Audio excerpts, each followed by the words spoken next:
বিসমিল্লাহির রহমানির রহিম। সম্মানিত বন্ধুগণ, আসসালামু আলাইকুম। তো আজকে আপনাদেরকে আমি দেখাবো কিভাবে আপনারা খুব সহজে একটি সুন্দর পাসপোর্ট সাইজ ছবি তৈরি করবেন এবং প্রিন্ট করবেন। তো চলে যাচ্ছি আমি ফটোশপে, অ্যাডোবি ফটোশপে চলে যাচ্ছি। আপনারা আপনাদের ফটোশপটা ওপেন করে নেবেন। যে কোনো ফটোশপে আপনারা তৈরি করতে পারবেন। আমি ফটোশপ 7.0-তে আপনাদেরকে দেখাইতেছি। তো সুন্দর পাসপোর্ট সাইজ ছবি তৈরি করার জন্য আপনাকে প্রথমে ছবিটা সামনে নিয়ে আসতে হবে। তো ছবিটা সামনে নিয়ে আসার জন্য আপনারা যাবেন ফাইল থেকে যাবেন ওপেনে। ওপেনে যাওয়ার পর আপনারা ছবিটা সিলেক্ট করবেন। নেওয়ার পরে এখানে ওপেন দেখতে পাচ্ছেন, ওপেনে ক্লিক করে দিবেন। তারপর ছবিটা সামনে চলে আসবে। তো ছবিটা আসার পর আপনারা কি করবেন, এইখানে দেখতে পাচ্ছেন যে ছবিটাকে প্রথমে ক্রপ করতে হবে। তো এইটার নাম হচ্ছে ক্রপ টুল। এই ক্রপ টুল দ্বারা আপনারা প্রথমে এখানে ক্রপ টুলে ক্লিক করার সাথে সাথে উপরে দেখতে পারবেন যে 3টি বক্স ওপেন হয়ে যাবে। এই বক্সে আপনারা পাসপোর্ট সাইজের ছবির মাপ দিতে হবে। মাপ ছাড়া কিন্তু পাসপোর্ট সাইজ ছবি তৈরি হবে না। তো আমি পাসপোর্ট সাইজ ছবির মাপ তো দিয়ে দিচ্ছি।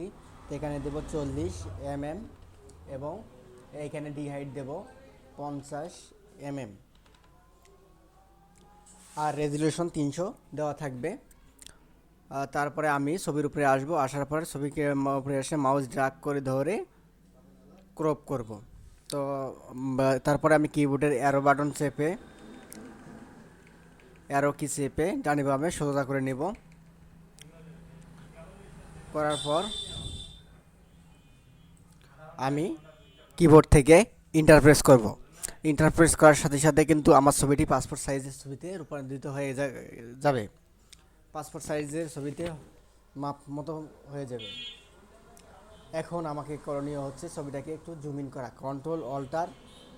কন্ট্রোল স্পেস চেপে ধরলেই কিন্তু কিবোর্ডের আপনারা দেখতে পারবেন যে ছবিটা জুম হয়ে যাবে। আর কন্ট্রোল অল্টার স্পেস যদি চেপে ধরি তাহলে আমি ছবিটাকে মাউস ক্লিক করলে জুম আউট হয়ে যাবে। তো আমি একটু ছবিটাকে জুম ইন করে নিলাম। নেওয়ার পরে এখানে আমি ছবিটাতে দেখতে পাচ্ছেন যে ছবিটাতে একটু ব্রাইটনেস দেওয়া দরকার। তো আমি সেই জন্য ছবিটার ব্রাইটনেস দেওয়ার জন্য কিবোর্ডের কন্ট্রোল এম প্রেস করব। কন্ট্রোল এম প্রেস করার সাথে এরকম একটা কার্ভেজ চলে আসবে। তো আমি যদি এদিকে বাড়াই দিই, উপর দিকে দেই, তাহলে ছবিটাতে ব্রাইটনেস হবে, আর এদিকে যদি দেই ডার্কনেস হবে। তো আমি আমার ছবিটাতে ব্রাইটনেস প্রয়োজন, তো ব্রাইটনেস দিয়ে নেব। আমি ছবিটার ব্রাইটনেস দেওয়ার পর ওকে করে দেবো। দেওয়ার পরে আমার এখান থেকে এটির নাম হচ্ছে ম্যাজিক টুল। এটি ম্যাজিক টুলের সাহায্যে আমি ম্যাজিক করব। তো এখন আমি কিবোর্ডের শিফট প্রেস করে ধরবো, চেপে ধরবো। ধরার পর আমি এই ম্যাজিক টুল দ্বারা ব্যাকগ্রাউন্ডের উপরে ক্লিক করব।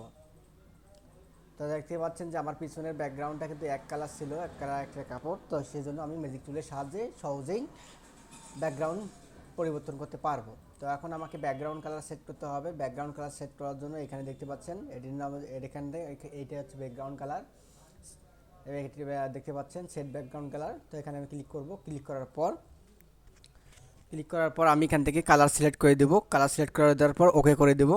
ওকে করে দেওয়ার পর এখন যদি আমি কিবোর্ড থেকে ব্যাক স্পেস প্রেস করি তাহলে আমার ব্যাকগ্রাউন্ডটা কিন্তু চেঞ্জ হয়ে যাবে, আপনারা দেখতে পারবেন। তো আমি কিবোর্ড থেকে ব্যাক স্পেস প্রেস করলাম। ব্যাক স্পেস প্রেস করার সাথে সাথে আমার ব্যাকগ্রাউন্ডটা চেঞ্জ হয়ে গেছে। এখন আমি সিলেকশনটা তুলে দেবো। সিলেকশন তুলে দেওয়ার জন্য কিবোর্ড থেকে কন্ট্রোল ডি প্রেস করব। কন্ট্রোল ডি প্রেস করার সাথে সাথে কিন্তু আমার সিলেকশনটা কিন্তু উঠে গেছে। দেখতে পাচ্ছেন যে এরকম সিলেকশন ছিল। আমি কন্ট্রোল ডি প্রেস করার সাথে, কন্ট্রোল চেপে ধরে ডি প্রেস করার সাথে সাথে আমার কিন্তু সিলেকশন উঠে গেছে। তো ছবিটাকে একটু সুন্দর করতে গেলে আমাকে যা করতে হবে, প্রথমে আমার ছবিটা দেখতে হবে যে ছবির কোন অংশে ভালো আছে। তো আমি সাহায্য নেব, এইটির নাম হচ্ছে আইডিয়াপার টুল। এই আইডিয়াপার টুল দিয়ে আমি ছবির যে অংশে ভালো আছে সেই অংশে আমি ক্লিক করব। দেখতে পাচ্ছেন যে ছবির এইখানে অংশটুকু ভালো আছে। তো আমি এখানে ক্লিক করব। এইখানে ক্লিক করার সাথে সাথে দেখতে পারলেন যে এইখানে ফোরগ্রাউন্ড কালারে এই কালারটা চলে এসেছে। এই ফোরগ্রাউন্ড কালারে এখন যে কালার থাকবে, আমি যদি এখন এই ব্রাশ টুল দ্বারা ব্রাশ করি, এটির নাম হচ্ছে ব্রাশ টুল। ব্রাশ টুল দ্বারা যদি আমি ব্রাশ করি তাহলে কিন্তু এই যে এই ফোরগ্রাউন্ড কালারটা আছে, এই ফোরগ্রাউন্ড কালারটা কিন্তু বসে যাবে। এখানে যেখানে ব্রাশ করবো সেখানে কিন্তু এই ফোরগ্রাউন্ড কালারটা প্রোভাইড হয়ে যাবে, আর ছবিটা কিন্তু সুন্দর হয়ে যাবে।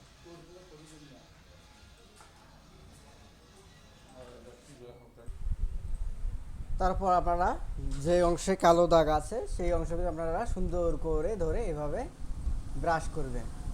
ব্রাশ করার সাথে সাথে দেখতে পাচ্ছেন যে কালো দাগগুলো উঠে যাচ্ছে, কালো দাগগুলো উঠে যাচ্ছে। এদিকে যে জায়গায় কালো দাগ আছে সম্পূর্ণ জায়গায় আপনারা ব্রাশ করবেন, ব্রাশ করার সাথে সাথে কালো দাগগুলো উঠে যাবে। এভাবে ব্রাশ করে নেবেন, ছবিটাতে সুন্দর করে ব্রাশ ব্রাশ করে নেবেন। আর আপনারা যদি চান যে যে মুখে দেখতে পাচ্ছেন যে দুটো স্পট আছে, যদি আপনাদের মনে হয় যে এই স্পট দুটো আপনারা তুলে দিবেন, সেই জন্য সাহায্য নেবেন হেলিং ব্রাশ টুলের। এটির নাম হচ্ছে হেলিং ব্রাশ টুল। এটি দুটি টুল আছে, একটা হচ্ছে প্যাচ টুল, একটা হচ্ছে হেলিং ব্রাশ টুল। তো আপনারা পেলে হেলিং ব্রাশ টুলের সাহায্য নেবেন। নেওয়ার পরে এইটুকু অংশ আপনারা কিবোর্ড থেকে এখন অল্ট চেপে ধরবেন। ছবির যে অংশে ভালো অংশ আছে সেই অংশে আপনারা মাউস দিয়ে ক্লিক করে দিবেন। ক্লিক করার পর এখন আপনারা বৃত্তটা ছোটো করে দিবেন, এই ইয়ের মতো করে মাপ মতো করে নেবেন। নেওয়ার পরে এইখানে জাস্ট এটা ক্লিক করে দিবেন। তারপরে দেখবেন যে ভ্যানিশ, দাগের উপরে ক্লিক করে দিবেন। এভাবে আপনারা দাগগুলো তুলে দিবেন। তো এভাবেই এখন পাসপোর্ট সাইজ তৈরি হয়ে গেছে। এখন আপনারা ছবিটা কীভাবে প্রিন্ট করবেন, প্রিন্ট করার জন্য ফাইলে আবার যাবেন। ফাইলে যাওয়ার পরে একটা পেজ নেবেন, নিউয়ে ক্লিক করবেন, তারপরে পেপার সাইজ A4 সিলেক্ট করে দিবেন। এখান থেকে A4 সিলেক্ট করে দিবেন, দেওয়ার পর ওকে করে দিবেন। দেওয়ার পর আপনারা এই ছবিটা দেখতে পাচ্ছেন এখানে, এই ছবিটার যে এইটির নাম হচ্ছে মুভ টুল। মুভ টুলের সাহায্যে আপনারা ছবিটাকে ছবির উপরে ক্লিক করে মাউস ড্র্যাগ করে ধরে ছবিটা টেনে এই পেজে নিয়ে আসবেন। আনার পর